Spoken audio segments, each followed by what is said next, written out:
नमस्कार दोस्तों, स्वागत है आपका सोशल नोट चैनल पर। और मैं आशा करता हूं कि आपकी पढ़ाई बहुत ही अच्छी चल रही होगी। दोस्तों, आज से हम लोग ज्योग्राफी प्रैक्टिस की भी शुरुआत करने जा रहे हैं अपने सोशल नोट के चैनल पर। तो अगर आप भूगोल से आप TGT, PGT, GDC, GIC, LT कुछ भी दे रहे हों तो आपके लिए श्रृंखला बहुत ही महत्वपूर्ण साबित हो सकती है। ठीक है, तो आप इसको देख करके अपने प्रश्नों के स्तर को बढ़ा सकते हैं। ठीक है, प्रैक्टिस में जो है आप लाभ पा सकते हैं, रिवीजन कर सकते हैं।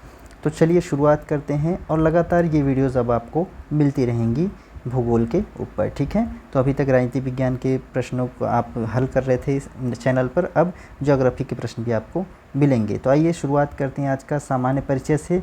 देखेंगे पहला प्रश्न।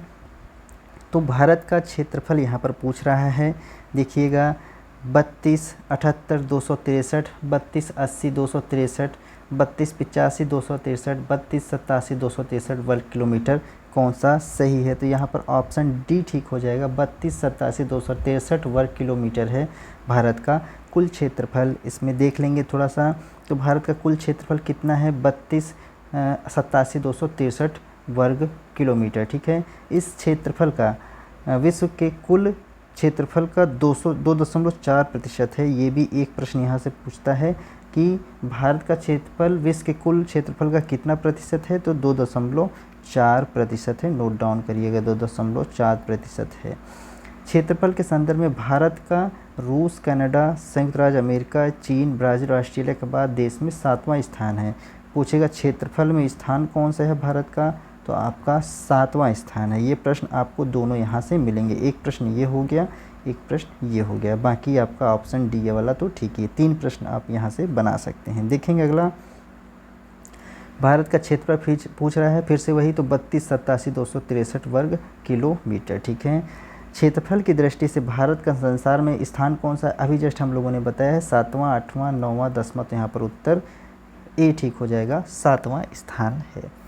फिर कह रहा है कि भारत देश का उत्तर दक्षिण विस्तार और पूर्व पश्चिम विस्तार कितना है? तो उत्तर दक्षिण और पूर्व पश्चिम, तो एक बार छोटा सा हम लोग एक मैप बना लेते हैं। ठीक है, एक मैप बना लेते हैं ताकि हम लोगों को समझने में जो है आसानी रहेगी। ठीक है, तो ये थोड़ा सा गड़बड़ बना है, तो कोई बात नहीं, हमको समझना है केवल, ड्राइंग मेरी बहुत अच्छी नहीं है।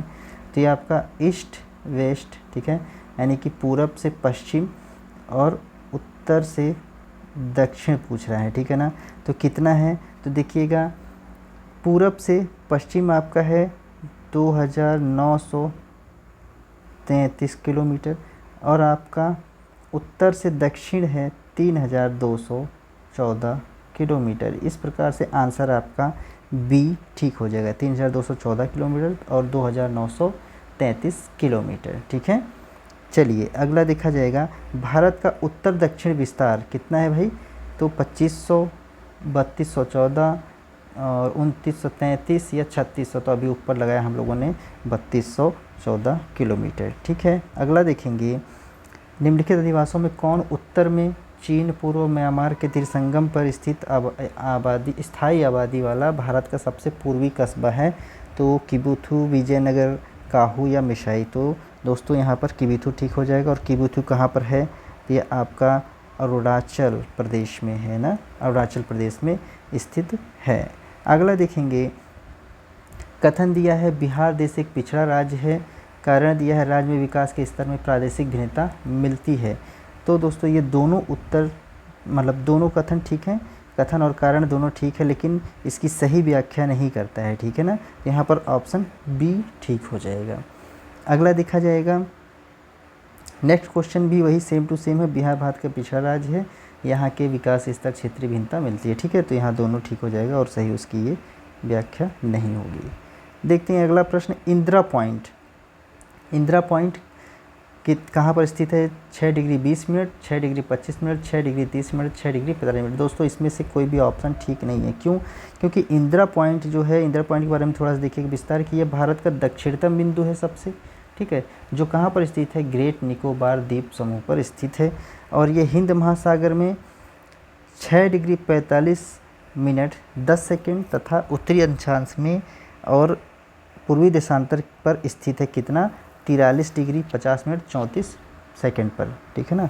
और 2004 में क्या था कि सुनामी आने के बाद यह समुद्र में डूब चुका है और इसको पिग्मेलियन पॉइंट भी कहा जाता है, ठीक है, याद रखिएगा। भारत का जो दक्षिणतम बिंदु है यानी कि इंदिरा पॉइंट, इसको पिग्मेलियन पॉइंट भी कहा जाता है, ठीक है ना। चलिए अगला देखिएगा, भारत का केंद्रीय देशांतर रेखा कौन सी है भाई, 82.5 degree 85 degree 30 second minute 87 degree 30 minute 90 degree 30 minute पूर्वी। तो यहाँ पर 82.5 डिग्री पूर्वी देशांतर पर है ना, 82.5 डिग्री पूर्वी देशांतर पर जो है आपका केंद्रीय देशांतर रेखा स्थित है, ठीक है। और इसको देश का मानक रेखा भी कहा जाता है, ठीक है ना, भारत का मानक रेखा कहा जाता है। यह प्रयागराज, मिर्ज़ापुर आदि जिलों से होकर गुजरती है और यह समय ग्रीनविच समय से 5 घंटा 30 मिनट आगे है, ठीक है ना। जो स्टैंडर्ड टाइम लाइन है वहाँ से कितना आगे है, तो 5 घंटा 30 मिनट यानी कि 5.5 घंटे जो है आगे है आपका, ठीक है ना। चलिए अगला देखते हैं, कह रहा है भारतीय मानक समय IST और ग्रीनविच, जो भारत का मानक समय है IST और ग्रीनविच मतलब जो कि इंटरनेशनल टाइम लाइन है, उसमें कितना अंतर है, तो 6.5 घंटा 5.5 4.5 या इनमें से कोई नहीं। तो अभी भी जस्ट मैंने बताया, तो यहाँ पर 5.5 घंटे का अंतर होता है, ठीक है ना। अगर वहाँ पर 12 बजा है तो अपने देश में 5.5 घंटा जोड़ लीजिए तो 5.5 बजे होंगे, ठीक है, इस हिसाब से। अगला देखेंगे, भारतीय प्रमाणिक समय लिया गया है भाई 75 डिग्री पूर्वी देशांतर से, 70 डिग्री पूर्वी देशांतर से, 82.5 डिग्री पश्चिमी देशांतर से या 82.5 डिग्री पूर्वी देशांतर से। दोस्तों सही उत्तर क्या हो जाएगा, 82.5 डिग्री पूर्वी देशांतर से, ठीक है। अभी जस्ट हम लोगों ने लगाया और यहाँ से पक्का है प्रश्न पूछता है। भारत में अपनाई गई मानक मध्याह्न मेरिडियन लाइन क्या है, 82.5 डिग्री पूर्वी, 84.5 डिग्री पूर्वी, 82.5 डिग्री पश्चिम, 84.5 डिग्री पश्चिम। तो दोस्तों अभी सही ऊपर हम लोगों ने इसको लगाया है 82.5 डिग्री पूर्वी देशांतर जो है आपकी भारत की मानक मध्याह्न रेखा है, ठीक है। अगला देखा जाएगा, नेक्स्ट क्वेश्चन है दोस्तों, भारतीय मानक समय रेखा 82.5 डिग्री निम्नलिखित में से किस राज्य से होकर नहीं गुजरती है, पूछ रहा है। आंध्र प्रदेश, छत्तीसगढ़, मध्य प्रदेश, तमिलनाडु। तो दोस्तों ये रेखा तमिलनाडु से होकर नहीं गुजरती, यानी कि ऑप्शन डी ठीक हो जाएगा। देखिए कहाँ सर ये होकर गुजरती है, तो ये भारत के कुल 5 राज्यों से होकर गुजरती है। कौन कौन से, उत्तर प्रदेश 1, मध्य प्रदेश 2, छत्तीसगढ़ 3, उड़ीसा 3, आंध्र प्रदेश 5, ठीक है। तो यहाँ पर आपका उत्तर डी ठीक हो जाएगा कि तमिलनाडु से ये नहीं गुजरती है। अगला देखेंगे, जब ग्रीनविच में दोपहर का 1 बजा हो, ठीक है, यानी जब GMT पर दोपहर का 1 बजा है तो उस समय भारत का समय कितना होगा। तो भारत का जो समय है और GMT से कितना प्लस है, तो 5.5 घंटे है ना। तो 5 1 6 यानी कि 6 घंटा 30 मिनट हो जाएगा, मतलब 6:30 हो जाएगा। तो कितना बजा रहेगा, तो सुबह के 5:30, शाम के 5:30, रात के 1 बजे, शाम के 6:30 बजे। तो ऑप्शन डी ठीक हो जाएगा, शाम के 6:30 बजे, है ना। चूँकि ये दोपहर की बात कर रहा है ना, दोपहर की बात कर रहा है, कि यहाँ पर 6:30 बजा रहेगा, ऑप्शन डी ठीक हो जाएगा। अगला देखिएगा, नेक्स्ट क्वेश्चन है, भारत कर्क रेखा निम्नलिखित में से भारत के किस एक राज्य से होकर नहीं गुजरती है। कर्क रेखा की बात कर रहा है, त्रिपुरा, मिजोरम, मणिपुर या पश्चिम बंगाल। तो दोस्तों मणिपुर से जो है कर्क रेखा नहीं गुजरती है भारत में। किन किन राज्यों से होकर गुजरती है, तो कुल भारत में ये 8 राज्यों से होकर गुजरती है। कौन सी कर्क रेखा, देखिए कौन कौन से हैं, गुजरात, राजस्थान, मध्य प्रदेश, छत्तीसगढ़, झारखंड, पश्चिम बंगाल, त्रिपुरा और मिजोरम से, ठीक है ना। गुजरात 1, 2, मध्य प्रदेश 3, छत्तीसगढ़ 4, झारखंड 5, पश्चिम बंगाल 6, त्रिपुरा 7, मिजोरम 8, इतने राज्यों से होकर गुजरती है कर्क रेखा। याद रखिएगा, बहुत बार पूछता है। कर्क रेखा भारत के निम्नलिखित प्रांतों में से होकर नहीं गुजरती। किस प्रांत से, तो मध्य प्रदेश, उत्तर प्रदेश, गुजरात, झारखंड।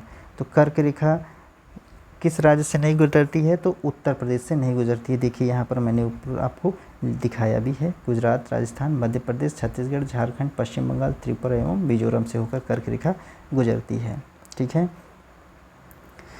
इसके बाद है, भारत में कर्क रेखा कितने राज्यों से होकर गुजरती है भाई, तो 9, 7, 8, 6, तो अभी ऊपर हम लोगों ने किया, तो ये 8 राज्यों से होकर गुजरती है, जो कि यूपी से नहीं जाती है, ठीक है ना। याद रखिएगा, हम चूँकि हम लोग यूपी उत्तर प्रदेश का एग्ज़ाम देने जा रहे थे, हो सकता है पूछेगा, तो उत्तर प्रदेश से होकर ये वो रेखा नहीं गुजरती, कौन सी, कर्क।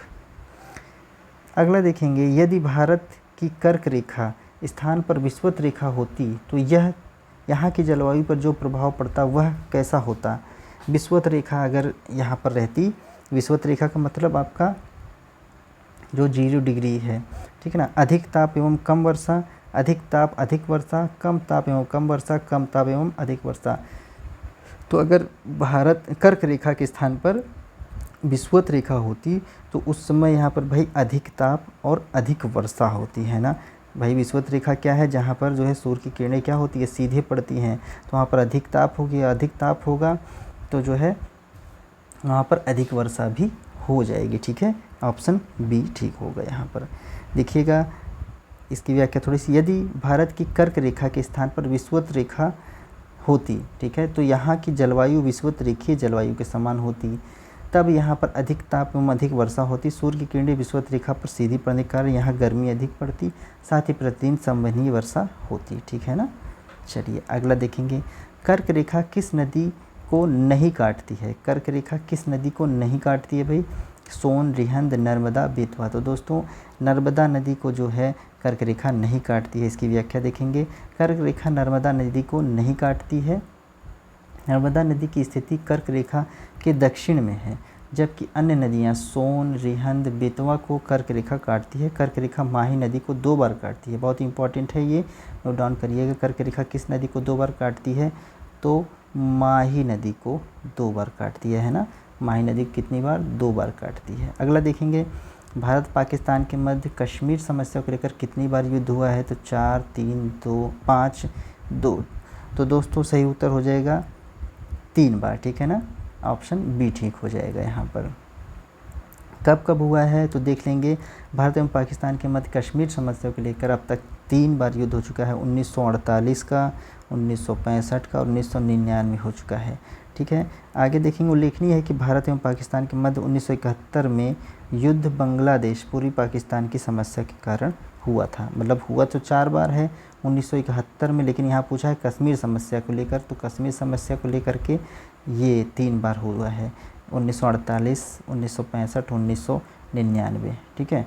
बाकी 1971 का जो युद्ध था वो युद्ध बांग्लादेश में पूर्वी पाकिस्तान मतलब बांग्लादेश को लेकर के समस्याकरण को लेकर के हुआ था। तो दोस्तों ये था आज का भूगोल के कुछ महत्वपूर्ण प्रश्न, और यहाँ से ज़रूर आपको एग्ज़ाम में, चाहे आप कोई भी पेपर दे रहे हो, टीजीटी, पीजीटी, जीआईसी, जीडीसी कोई भी, तो यहाँ से आपको 1 से 2 प्रश्न मिलने की पूरी संभावना होती है। तो इसको बहुत ही अच्छे से आप लोग लगाइएगा, और वीडियो 1 बार नहीं, 2 बार नहीं, 3 बार, जब तक आपको ठीक से ना आ जाए समझ में, तो आप इस वीडियो को देखिएगा, या तो आप बुक का भी सहारा ले सकते हैं, ठीक है। अगर वीडियो अच्छी लगी हो तो लाइक और सब्सक्राइब कीजिएगा चैनल, और शेयर कीजिएगा। चलिए मिलते हैं ऐसे ही अगले वीडियो में। बहुत बहुत धन्यवाद। जय हिंद।